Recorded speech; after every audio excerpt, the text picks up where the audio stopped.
Welcome to the Western Vowel podcast series, with talks on traditional spiritual teaching and its application in the world today. The intention of this series is to offer something useful for those who are drawn to study themselves and engage practice of the spiritual path. New talks are posted by the first of each month. The content of the talks is for informational purposes only, and not to provide any kind of counseling, medical, or professional advice. This podcast is titled Living Life with Gratitude and was given by Debbie Hogeland Celebucki on June 23, 2018 in Prescott, Arizona. Debbie is an early childhood educator and a mother who has led workshops on conscious parenting. She is an advocate for the wisdom of community life and author of Widening the Circle, Inspiration and Guidance for Community Living. Debbie Hogeland Celebucki. I thank you all for coming.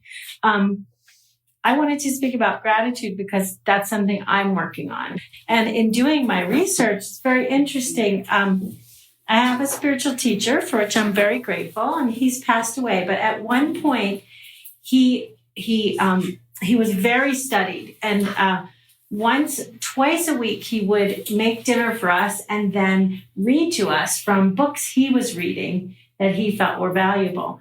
And his library collection grew so big that he couldn't fit it all in his living quarters. And he gave out sections of it to people. And looking for my research, I pulled out this book, Gratefulness in the Heart of Prayer, which is by Brother David Steindl-Rast on gratitude. And I realized it was one of the books he had given me. So it was really a wonderful reminding factor. And what he used to do was he would make these tiny dots in the margins. I don't know if anybody can see those.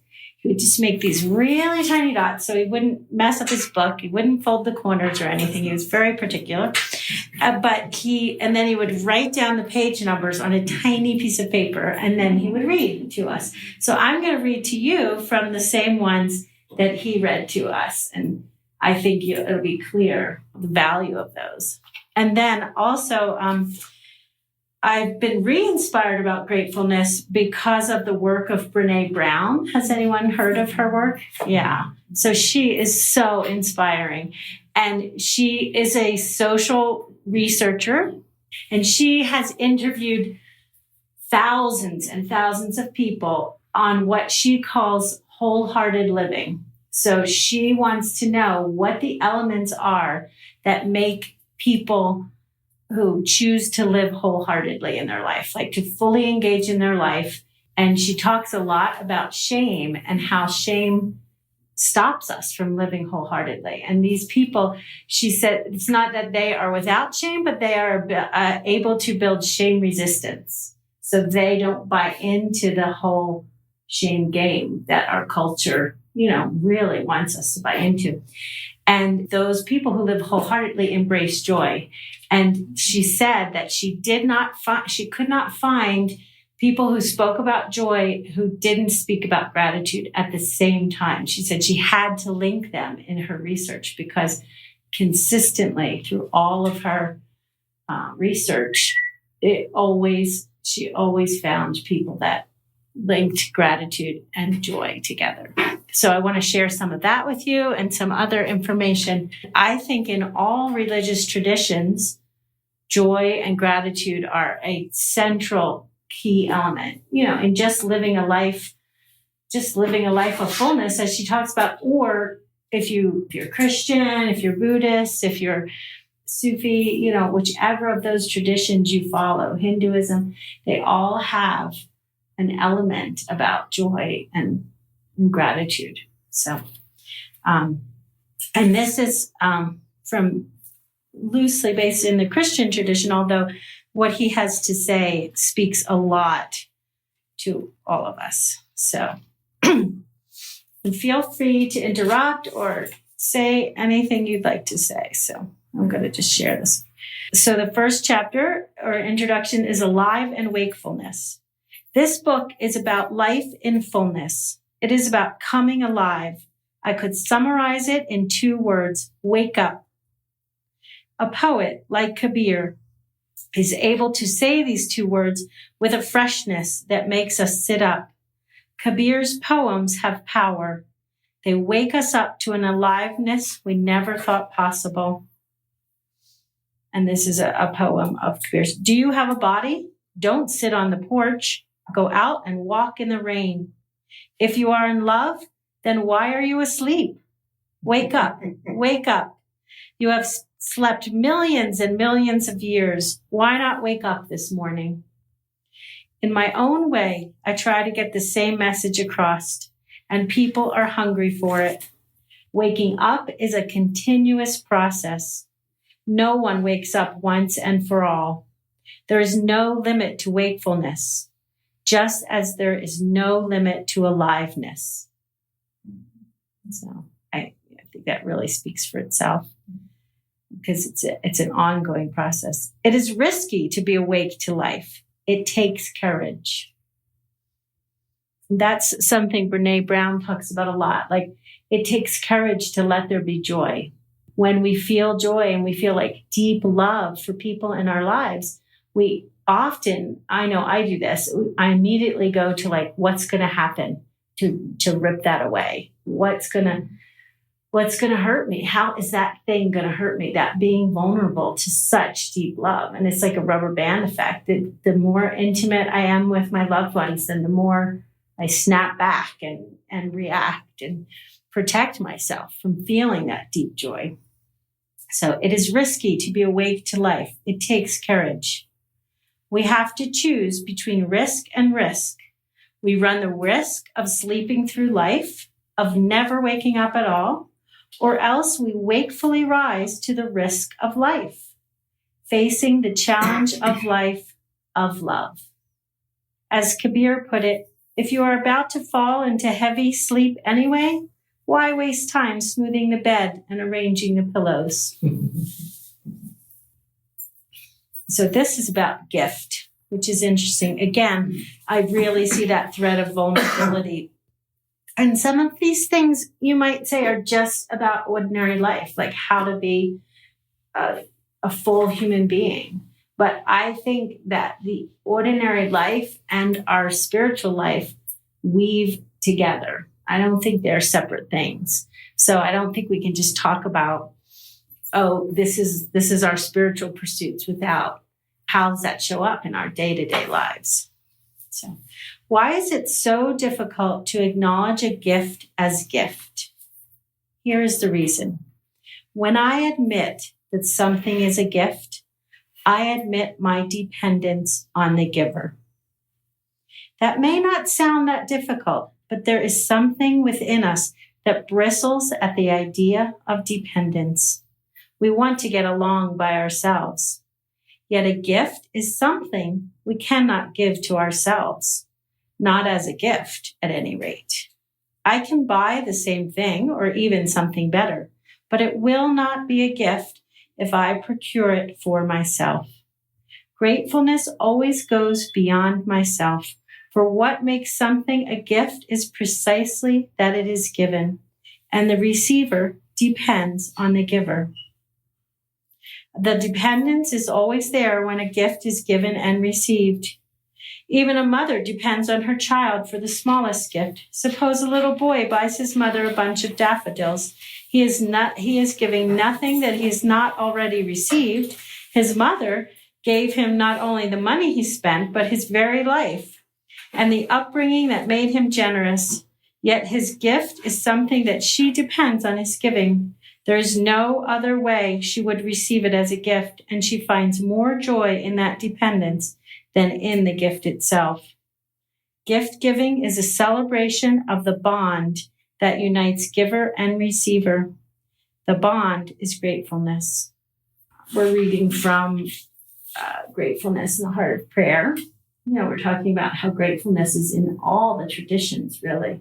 Gratefulness and saying yes to life and joy.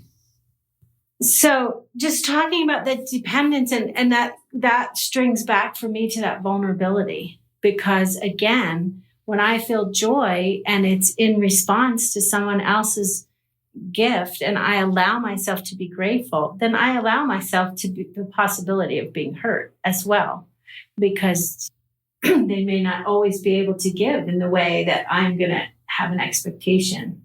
And so, but am I going to shut down and not be vulnerable and therefore not let in the gift that's given? To really accept the gift, I have to be vulnerable to the person, because it's like, I'm dependent on you in some way.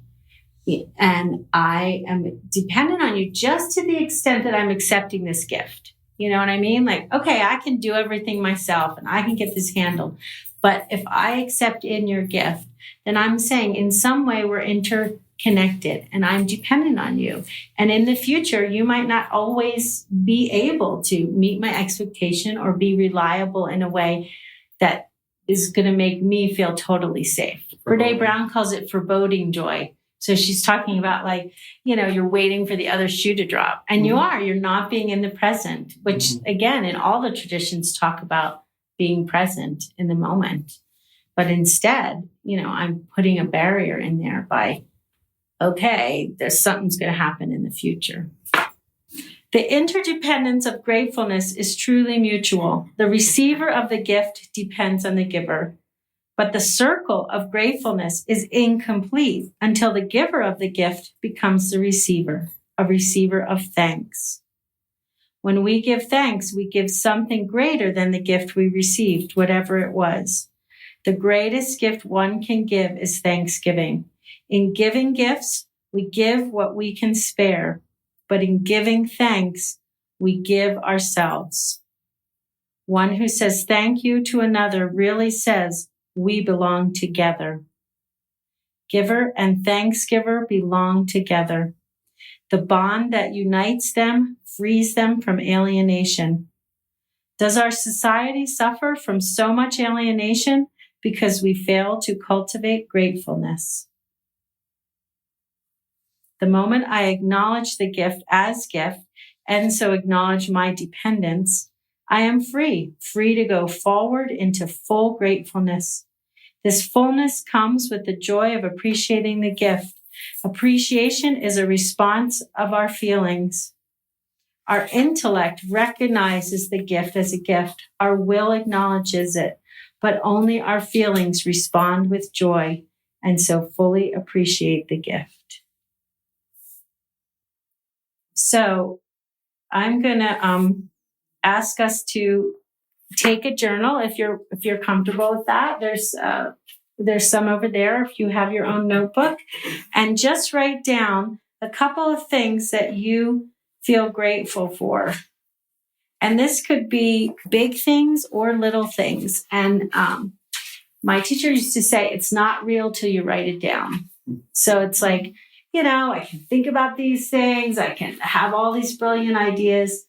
When I put it pen to paper, I make a commitment to that statement. And then if you would just take a moment and pick two things that you're grateful for. And if you'd rather not write them down, then just be with yourself about them or share them with someone else.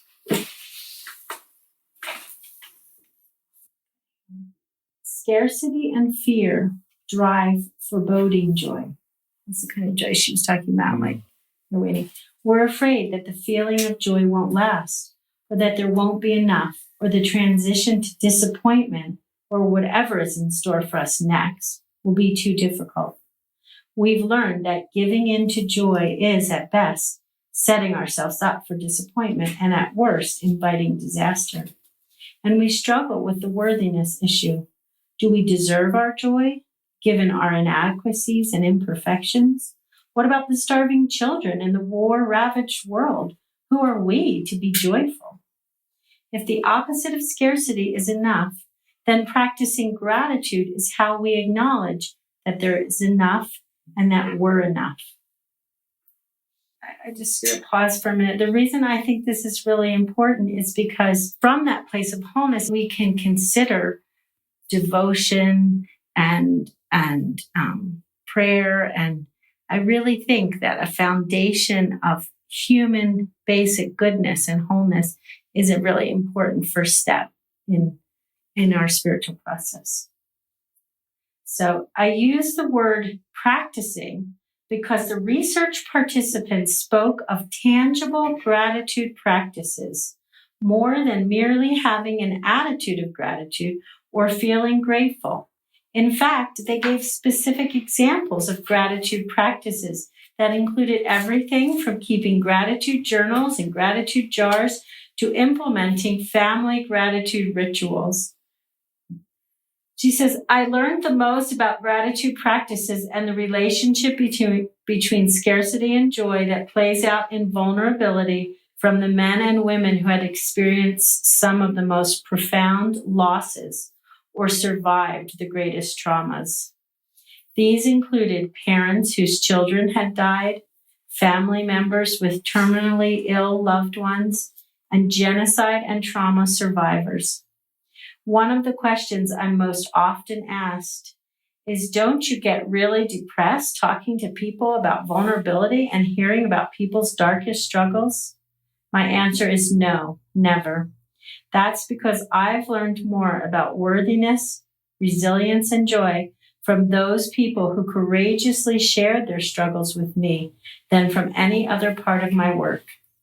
And nothing has been a greater gift to me than the lessons I learned about joy and light from people who have spent time in sorrow and darkness.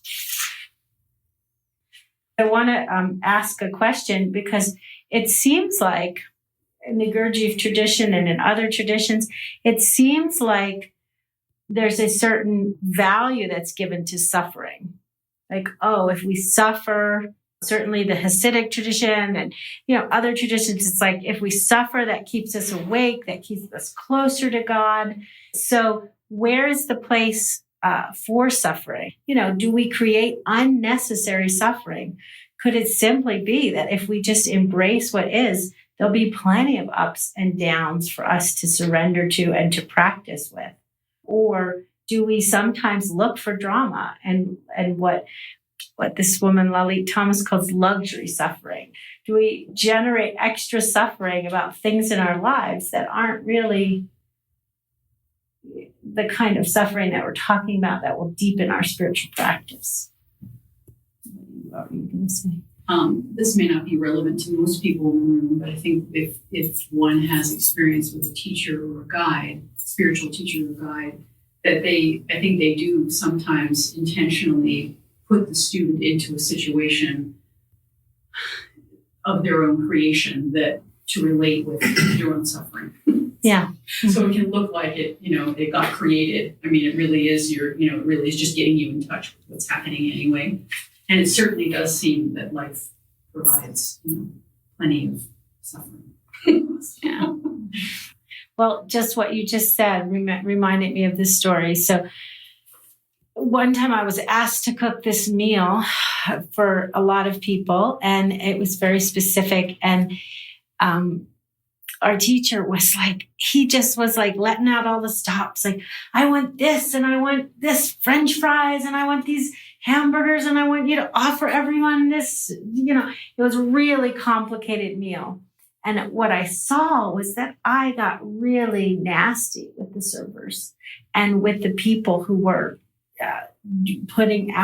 who were fulfilling the serving of the meal and everything like that, that under that much pressure, I didn't like what I saw about myself. And Lee had intentionally put me in that situation. And then I remember going to him and being like, I'll never cook again. And maybe I should just leave, and it was like, whoa, but I was it was so hard for me to see that part of me, that I had done this under pressure. I mean, it's all relative, right? So, and those people that I was short with are my good friends and loved ones. But seeing those pieces of myself when under pressure was hard, and instead of just acknowledging, Lee was very big on like, if you were late for something. I remember another student just came and was like, because when he was cooking, he would offer people could help him cook, and sometimes I got to help. And this one gentleman was visiting from Germany, had been invited to help cook and was late. And our teacher really did not he expected you to be on time. And the gentleman just came up and was like, I'm late. What do you want? What do you want me to do? And he didn't have a whole story and, this and that. And, he just was with what it was. He was late. He had dropped the ball on the thing, and let's go forward. And it was very impactful because it was no excuses, no complaints, and then it was done. And there were other things like that where people had challenges that they met or did not meet. And I really think her teaching about shame and shame resistance is so important, because you could collapse in shame when you see things about yourself under suffering, or you can choose to keep going forward, not deflect, but be grateful. That's one of the things I put that I'm grateful for, that I'm doing this talk, even though I'm like, I'm crazy. I have to go away in 2 days and I have tons of work, and why did I say yes to this? But it's like, okay, I'm creating this opportunity for myself, and you're all joining me, and I appreciate that. Joy comes to us in moments, ordinary moments. We risk missing out on joy when we get too busy chasing down the extraordinary.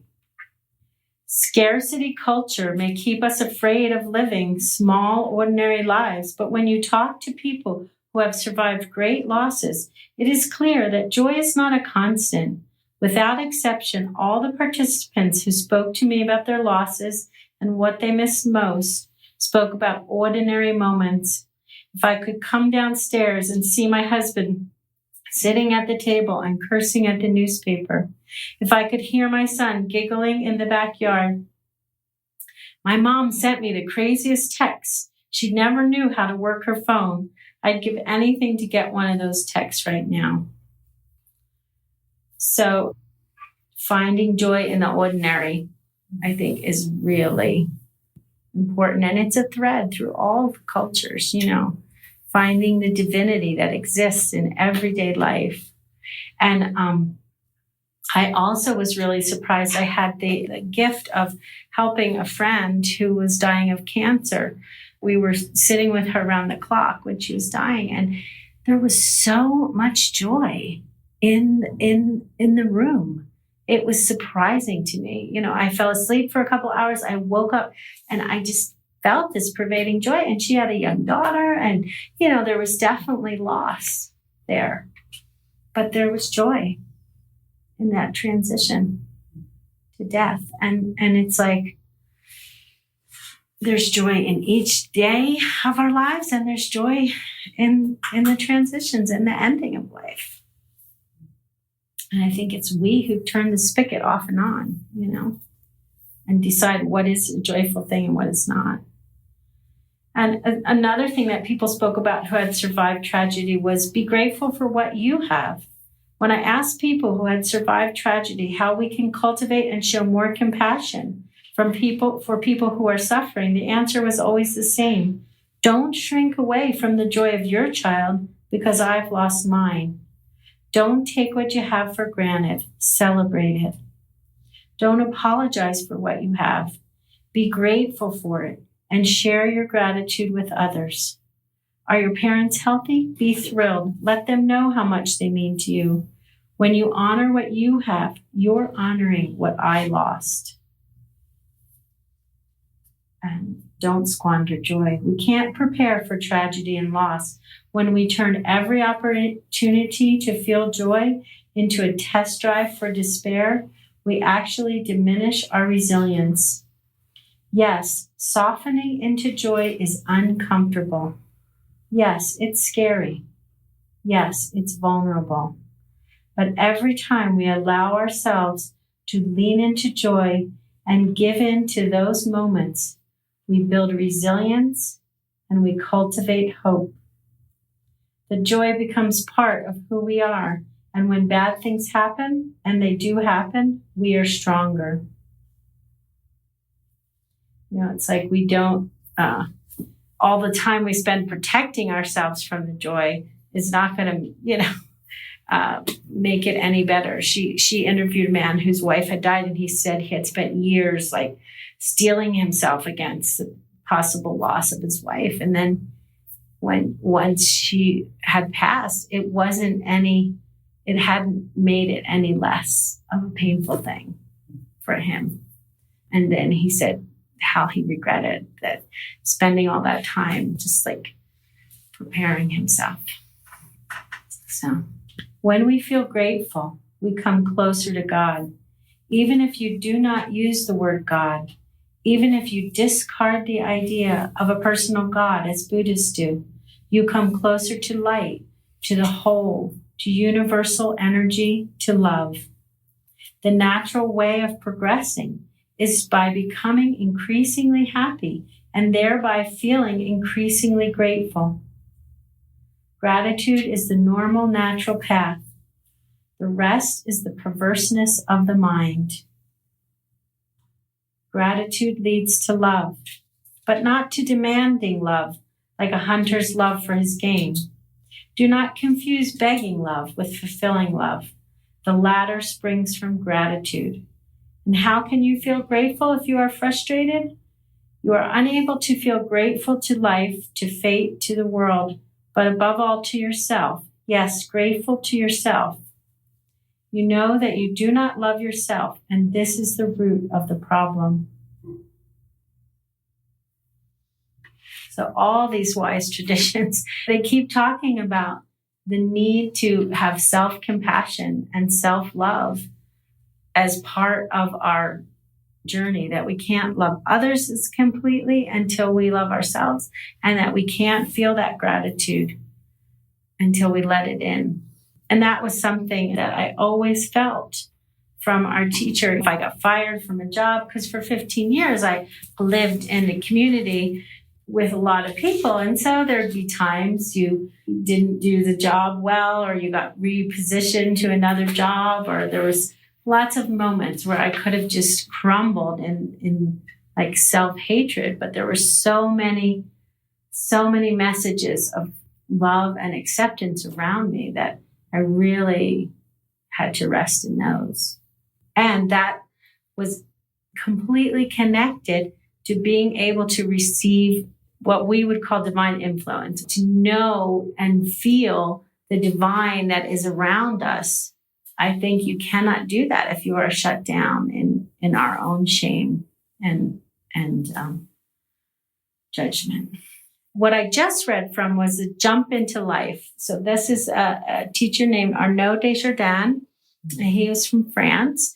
He did some films of Tibetan Buddhists. He was a filmmaker originally. He studied the East Indian traditions and the Tibetan Buddhist traditions, and he connected it to Christianity as well. And his whole premise was you needed to say yes to life. So you're saying yes to all of it. And that, I think, is that connection to gratitude. That is saying yes to life. Whatever life is presenting us, if we continually say yes. The only way you can open up is through the most magical word of all, the supreme mantra, yes. Listening is the ear's yes. Looking is the eye's yes. Smelling is the nose's yes. Tasting is the yes of the tongue and the palate. Touching is the yes of sensation. The only way you can open up is through yes. Someone knocks at the door and you decide to welcome him. You say, come in, or yes. Refusing to open up is the same as saying no. The teaching I'm trying to pass on are wholly based on these two words. Yes is the path of human and spiritual fulfillment, from the beginning level to the ultimate level, in perfect continuity. And no is always anti-religious. He's not talking about when you say no, as a boundary. Actually, Brene Brown talks about if you need to have boundaries in order to actually be truly generous. And so you're not having resentment. You have to know when to say no. But saying yes to life, he says it's it's easier to say no. He says you could do another exercise where you say no to everything. He said that one's easier. That's typical of our egos to say no, no, no. We want to be woken up. We want to be awake. So we're looking for some help, the alarm clock to wake us up. But I think definitely in my spiritual practice, at times, I have totally just resisted that choice. Like, even though I'm making that choice, another part of me is saying, like, no, don't bother me. Don't ask that of me. So there's a yes and a no. To be grateful, it takes a conscious effort.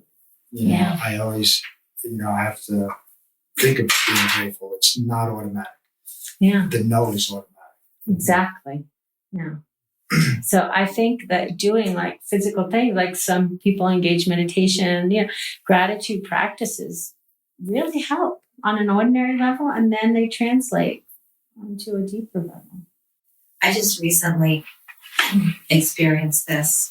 I really went through a deep depression, and the only way I could get past it and get beyond it was to start writing a gratitude list and being grateful for the things that I have in life. And it pulled me out of it. And I have to continue to do that all the time to make me realize that, that I have to stay in the moment, and I have to be so grateful for all the beautiful things I have in life. Because I can easily go to the other side. Yeah. Easily be taken to a dark spot, a dark place. So it's powerful if you embrace it. Yeah. And it takes a little bit of time, right? Mm-hmm. Like, if you just take that little bit of time and write them down. Thank you for sharing that. Well, I figured out a way to set yourself up for gratitude. Ask for help. Yeah. I figured it out 40 years ago, and someday I'll have to do it. So you haven't done it yet. You just have the plan, huh? Right? Watch out. The universe might make it so you have to, right? Yeah. Yeah. Yeah. So we're dependent on each other. It's true. So maybe if men learn how to ask directions, or be gratitude, express gratitude, we'll learn how to do the direction thing, ask for help, and be more vulnerable. Yeah. First time I ever heard of a gratitude list was from a kid. I work in a residential treatment center for teenage girls who've been going through an unbelievable trauma. And this kid, she'd been abandoned when she was a year or two old. I think she'd been in the foster care system since then. Her whole life comes in one day and just starts telling me about this gratitude list that she had been writing. But she was so into it, genuinely grateful for I can't remember what they were, but just real simple things that we just completely take for granted. It just really made an impact on me. So many of us, it seems, engage in subtle complaining. It doesn't have to be overt. It's just some little thing. It's such a bother that something is happening or somebody is. Yeah. Her son last night was complaining that he had to go into town to go to the movies with his friends.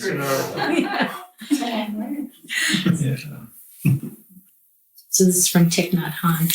Our relationship with other people are crucial to our happiness. Sometimes we treat others or ourselves badly because of habit energy. We should treat ourselves with respect, tenderness, and compassion. This is very important. If we know how to treat our bodies and feelings with respect, we will be able to treat other people with the same respect. This is the way we create peace, freedom, and happiness in the world. Every one of us is capable of doing this. We only need a little training. To have a friend who knows the practice is fortunate. With two people practicing, you can support each other in the practice of cultivating that energy called mindfulness. every moment of our daily lives can be used to cultivate mindfulness. Yes.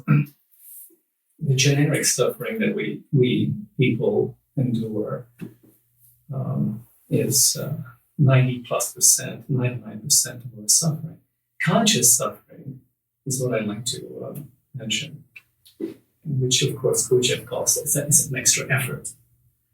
Conscious suffering. I don't know. You spoke about it. What is it? It's a big subject, and I couldn't say that I know the answer. It's big to presume. But I think at the root of it, the way it connects is bringing mindfulness. So if you bring mindfulness to your activity and to the suffering that's happening on a small scale, you can then use that suffering to awaken. We need a jolt to get us out of our thing. And so if we build through mindfulness and through embracing consciously suffering or even uncomfortability, then we bring mindfulness. If we pay attention to how we speak to people, it's embracing what is, or it's embracing the suffering to kind of to awaken the machine. Right. You know, like Just saying yes. Yeah, saying yes. And our teacher had a few little practices, like he didn't use dishwashers, so he wanted us to wash our dishes by hand, and he didn't use air conditioners even when he was driving in hot countries in the summer. And he didn't. Conscious suffering. Yeah, well, he didn't use conveniences to take the edges off of things. And that didn't mean that he wasn't relaxed and he would go to the movies. He would definitely do activities. It wasn't like this unrelenting. In a way, it was unrelenting, but it wasn't like masochistic. You know, it was just like, okay, I'm going to use the environment. Or suppose someone around you expresses negativity or provokes in you a certain kind of reactivity. Well, then you would use that. You would use, why am I reacting to this person? Instead of just like avoiding them or shutting them down, you'd engage in that uncomfortability. That's what Tibetan. Go deeper into. Yeah, exactly. So you're just bringing that mindfulness. And I think all the great teachers do that. They're saying, and so the gratitude is the same way. So I think it's the flip side of it. It's like, what can I say yes to? What can I bring gratitude to constantly in my life, so that I am feeding that awakening. I'm feeding. I want something else, that which survives death. Or the Sufis talk about like creating essence habits. So it's like, how can I build gratitude every day so that it's a habit? So I'm not like, oh God, I've got to remember to do that. But it's like, oh yeah, I'm grateful for that. When we're grateful, we feel the joy.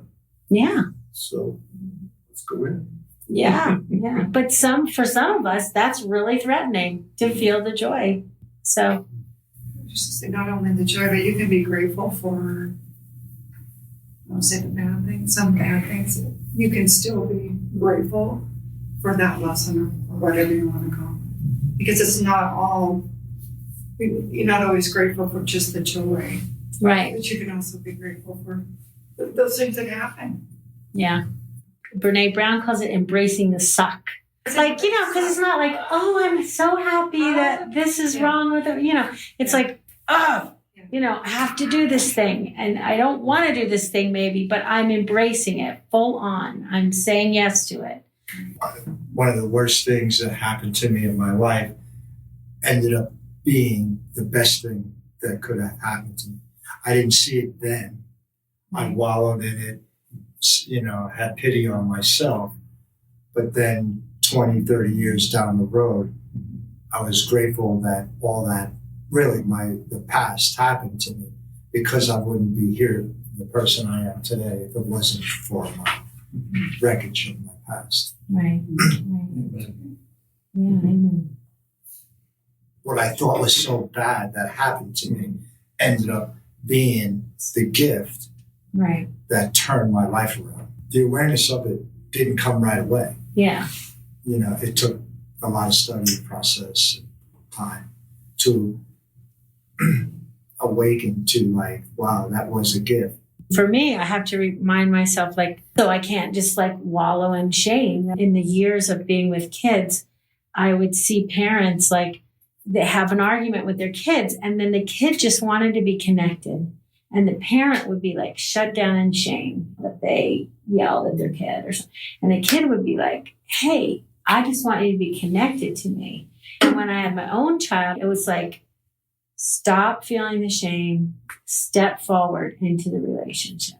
It's that choice all the time. Okay, I could just feel ashamed about the things I've done, or I can just keep being grateful and moving forward.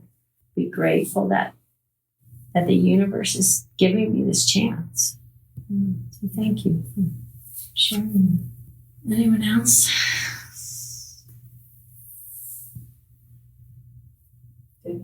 Yeah. I was going to say, I think with aging, the inevitable breakdown of the body, I just find myself being really grateful for being out of pain when I had, after a period of having had constant pain, and taking a walk and actually just like really feeling the sun shining down on me, and, the breeze blowing. It's just like it gets to be that, Yeah. that simple. Being and being grateful. It's something where I was talking about that. We don't like wake up in the morning usually and go, oh, I'm grateful that my feet worked this morning. Instead we're like, oh, my elbow, or oh, my, it's like, but we only notice when it's not, working. Except if we cultivate that. Yeah. Well, every single tradition thinks that a human form, to live as a human being, is the most extraordinary gift. Yeah. There's nothing greater at this moment. Yeah. Especially, I think that I'm sure we've experienced death, sickness, and things with people. So it brings home so hard. Yeah. How grateful we are to be here every day. Mm. Let's just take a moment of silence and be with that.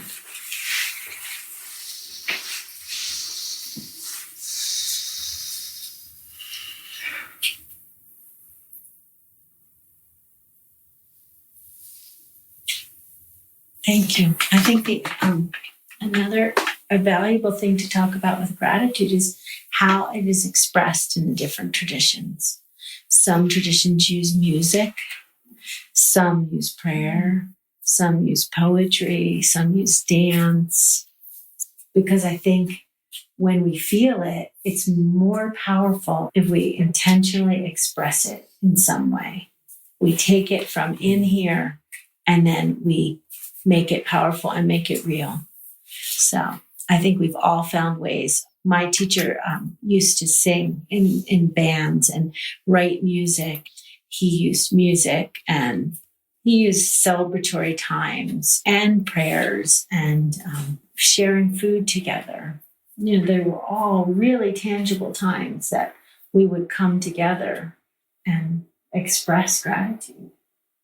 I think the world could use so much more of that. And sacred art was another way that he would make manifest his gratitude. He felt like these things were no longer appreciated in the cultures they came from. And it was very important to him to make sure they got to people and places that could empower them and appreciate them.